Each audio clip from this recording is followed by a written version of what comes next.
Welcome back to my YouTube channel. आज हम करेंगे टीएस ग्रेवाल क्लास 11th के अकाउंटेंसी का चैप्टर 15 जिसका नाम है डेप्रिसिएशन का सोल्यूशन नंबर 13। क्वेश्चन नंबर 13 बच्चों मैंने ऑलरेडी नोट कर रखा है। क्वेश्चन नंबर 13 में बता रखा है a van was purchase on 1st April 2020 for ₹60,000 and 5,000 was spent on its repair and registration. On 1st October 2021, another van was purchased for 70,000.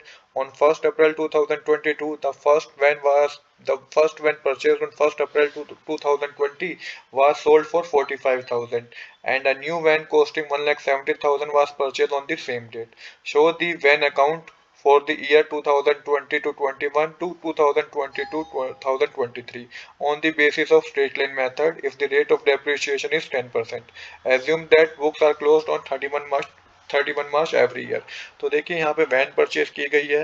आप किस तरीके से इसके वैन अकाउंट को बनाएंगे हम इसको समझेंगे। यहाँ पे जो आपको वैन अकाउंट बनाना है ये आपको टोटल 3 साल के लिए बनाना है। तो किस तरीके से करेंगे आइए समझते हैं। तो सबसे पहले हम क्या करेंगे ईयर 2020 से 2021 का बनाएंगे, मतलब 1 अप्रैल 2020 से 31 मार्च 2021 तक का हम वैन अकाउंट बनाएंगे।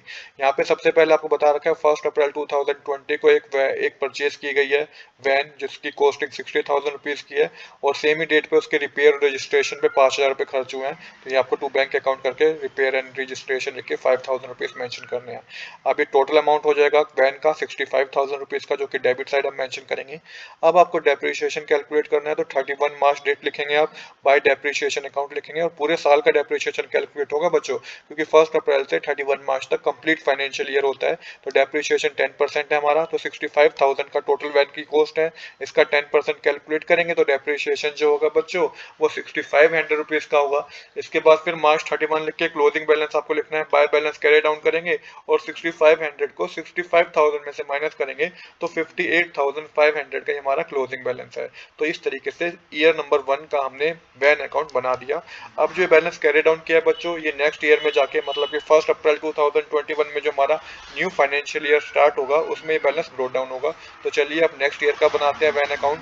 तो यहाँ पे आपको क्या करना है, सबसे पहले 1 अप्रैल 2021 से 31 मार्च 2022 तक ये हमारा फाइनेंशियल ईयर होगा, ये ईयर नंबर 2 होगा हमारा।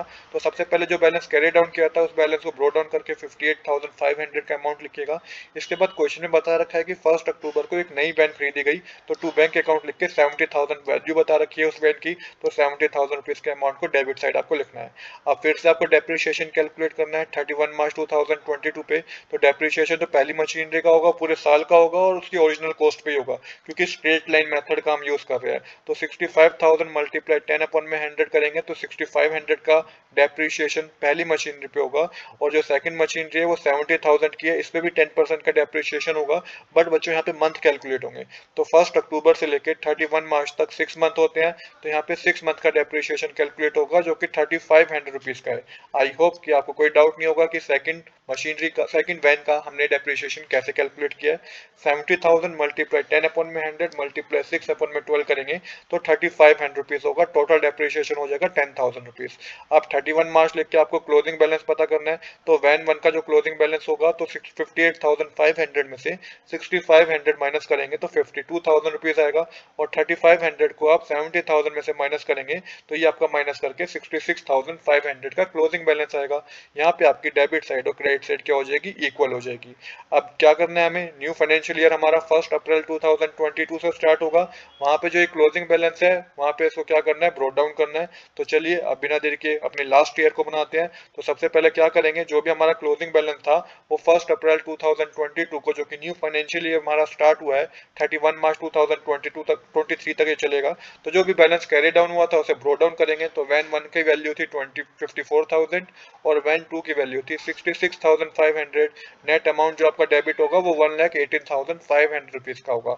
अब क्या हुआ, हमने सेम ही डेट पे क्या करा कि 1 अप्रैल 2022 को ही बच्चों हमने क्या करा कि मशीनरी बेच दी। जो पहली मशीनरी थी ना हमारी 65,000 रुपीज की जो मशीनरी थी, जो कि यहाँ पे तभी वैल्यू 52,000 रुपीज शो कर रही है क्योंकि हमने डेप्रिसिएशन कैलकुलेट करा है, बट जो एक्चुअल वैल्यू थी मशीनरी की वो 65,000 की थी, जो कि हमने बेच दी।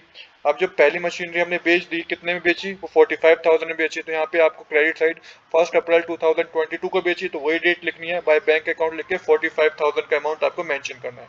अब 45,000 की बेची और 1 अप्रैल को ही बेची जिस दिन हमारा फाइनेंशियल ईयर स्टार्ट हुआ है, तो डेप्रिसिएशन कैलकुलेट होने का कोई मतलब नहीं होता है, इस ईयर कोई क्या डेप्रिसिएशन कैलकुलेट नहीं होगा। अब आपको सिंपल क्या करना है, 45,000 को 52,000 में से माइनस करेंगे तो 7,000 रुपीज का हमने लॉस में बेच दिया, क्योंकि अभी भी फर्स्ट मशीनरी की वैल्यू 52,000 की थी, बट हमने बेच कितने में दिया, 45,000 में। तो 1 अप्रैल डेट लिख के by profit and loss account लिखेंगे तो लॉस हुआ है हमें सेल करने पे 7,000 रुपीज का। तो यहाँ पे क्या हुआ कि पहली मशीनरी का काम खत्म, अब बची है हमारे पास सेकंड और थर्ड मशीनरी।